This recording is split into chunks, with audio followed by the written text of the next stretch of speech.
take the glasses off. I can't see. I don't see close up with my glasses. I see far away.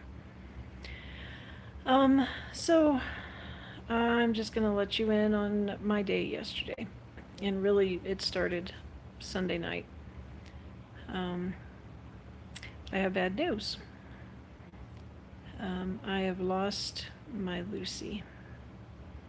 And you don't know who Lucy is, I'm sure, but she is or was, my dear precious Great Pyrenees.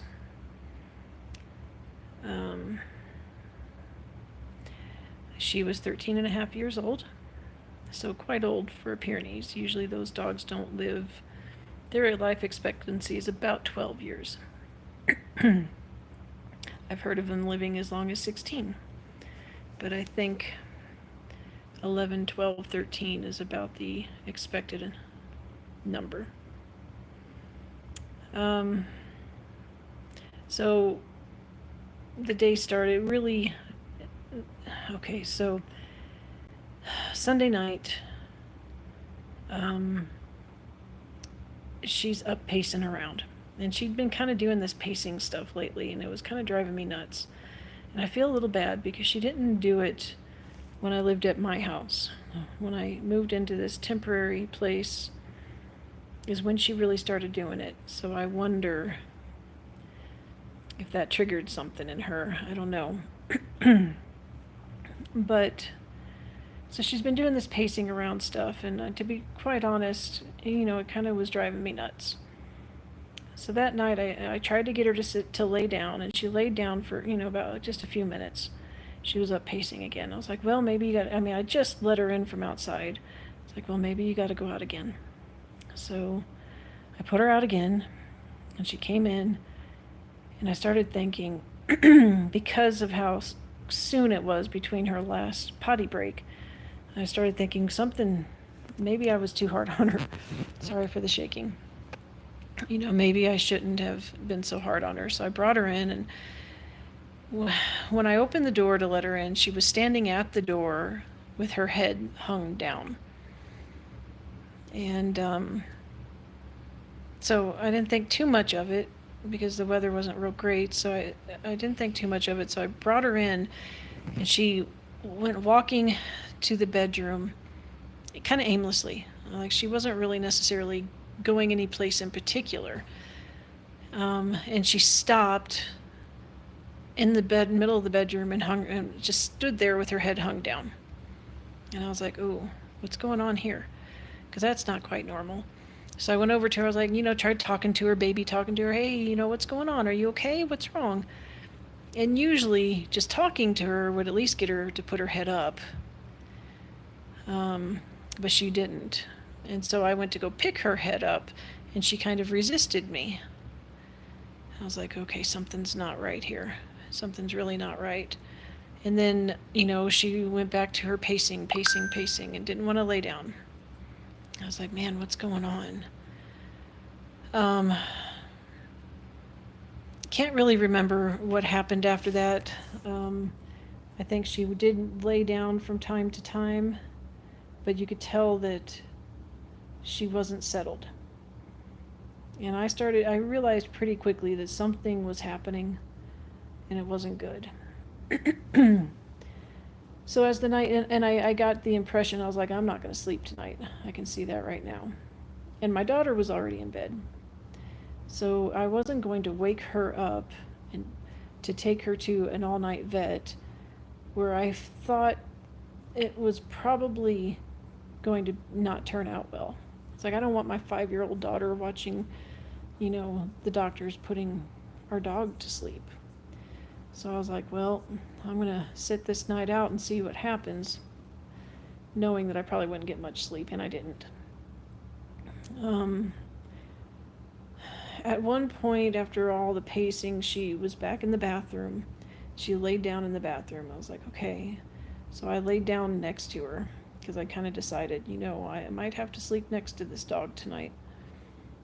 So I laid down next to her and tried to kind of doze off and get a little sleep, and she started whining and breathing, panting kind of heavily.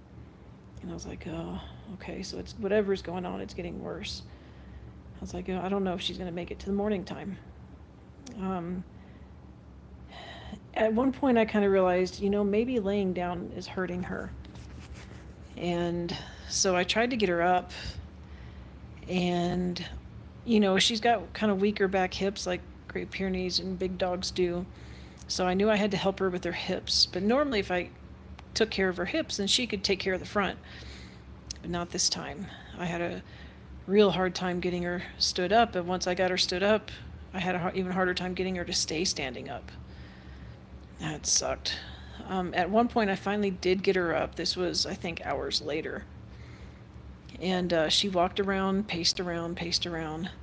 I just thought, she's got to be uncomfortable. Whatever's hurting her, she would feel better if she'd stand up. And when she finally laid back down the next time, she never got back up again. I tried.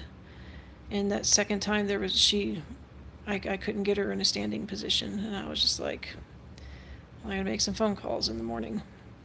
So throughout the night, she did finally go into a very, exhausted sleep. I don't know, about maybe 3 o'clock in the morning. But it was like only an hour at a time, and she'd wake up and she'd be barking and she'd be whining, well, mostly barking.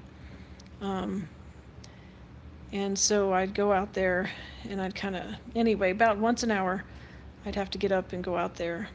And so finally, the morning came and I had to get my daughter ready for school. I had to take her to school, and I had to go oh, crap.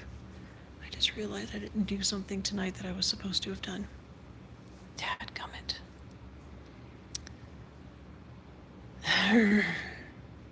Crap. Anyway, and then I finally came back home and I called, a vet to come take care of her because I couldn't get her in my car. I'm bothered by the thing that I didn't do. I'm just, oh my gosh. Anyway, I couldn't get her in my car, so I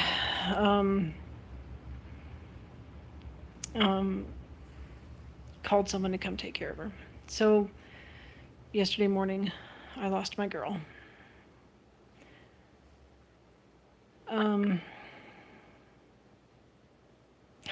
just really put out by the thing I didn't do tonight that it was my responsibility to do, and I didn't do it, and I'm so upset.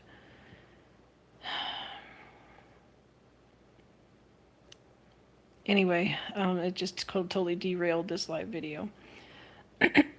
Anyway, I just wanted to tell you the story of my Lucy, if I can get my mind off this other thing. So she started off as my brother's dog, and he had moved out to Colorado in 2012, and his wife got her from a Great Pyrenees rescue. And I don't know if you've ever seen a Great Pyrenees, but they're beautiful, beautiful dogs. And big, white, fluffy, beautiful dogs. And they only stayed in Colorado for a few months. And so when he went back to Florida, she became my dog. I couldn't stand the thought of him giving her to someone else, because she was kind of naughty. When the Great Pyrenees are you little, they're demons. When like their first 2 years, do not get a Great Pyrenees if you don't study them and learn about them, because their first 2 years they're going to destroy your house. And she did. She destroyed my house. But I put up with it because, after 2 years they're supposed to like flip a switch and then they become this like really chill dog, and that's exactly what happened. At the 2-year mark, she became a really chill dog and was just a good girl, just an amazing girl. Nobody could come anywhere near our house without her knowing it. They have like this supersonic hearing, and everything that they can see with their eyes is their territory. And they patrol, and they're livestock guardian dogs. So I didn't have any livestock when I got her. I did have chickens later, and I never worried about my chickens because I knew Lucy would take care of everything. They're not made to fight off predators. They're made to scare off predators. So they try not to engage with the predator. They try to make them as much noise as possible to scare a predator off. And they're big, formidable looking dogs, so they're pretty well at, scaring off predators. But Lucy, her nose, she's a big girl, and her nose is always about counter height. So don't ever leave anything on the counter that you didn't want Lucy to eat. Because in her younger days, not only was her nose at counter height, but she was also able to get up on her back legs and pretty much take care of anything that's on the counter. And she did. She ate entire whole chickens, meaning cooked chickens. She ate entire whole pies. She would steal my brother's sandwiches off the counter because my brother was kind of a dingbat. No, he's not. He's not a dingbat, but he was a little flighty, I guess is the word. And he would make a sandwich, put it on the counter, and like go to the bathroom, and come back and be like, "I thought I made a sandwich." So he'd just make him another sandwich, not think anything of it. He said he did this 2 or 3 times before he realized she was eating his sandwiches. And they ain't guilty. There's nothing guilty about a Great Pyrenees. They are not guilty for anything they've done. Anyway, so she became my dog, and I've had her ever since then. And she's an amazing creature. They're stubborn. They're not overly trainable, except for to do the jobs that they're supposed to do. So they're not, they're in livestock guardian dogs, especially Great Pyrenees, are bred to be independent because they're supposed to live with the livestock and keep them protected. And that's what they do in many parts of the world, and even this country. And so they live with the livestock. And so they're intended to be independent and to not need direction, to know just instinctively what to do. And so they're not the most trainable because they are independent, and they don't care about pleasing you. They have no "I want to please you" instinct whatsoever. So they're not the easiest dogs. They're pretty, but they're kind of, like a husky is a beautiful dog, but they're kind of a pain in the butt, and you kind of have to be prepared for them. Same thing with the Great Pyrenees, which of course I didn't know when I brought one into my house. But I'm a very, I put up with a lot with animals, and so I put up with a lot with her, and I'm glad I did because she was amazing, an amazing, wonderful, wonderful creature. And yesterday was terrible. I sobbed and cried, and all day long, just all day long, because she's a big presence, and she's gone. So that's my bad news. My girl is gone. And I miss her. I will always miss her. And her last night made me sad because it was a very, very painful, suffering kind of night. And I hated. She didn't deserve that. She was too good of a dog to have suffered for as long as she did. But I just had no way of getting her anywhere that night. So as soon as I could in the morning, as soon as my daughter went to school, I went and got it taken care of. So that's my bad news. And I got to jump off here and take care of the situation from the thing I forgot to do today. Because I failed somebody because I didn't do it. And I feel awful. So I need to go get that taken care of. All right. Talk to you later. Bye.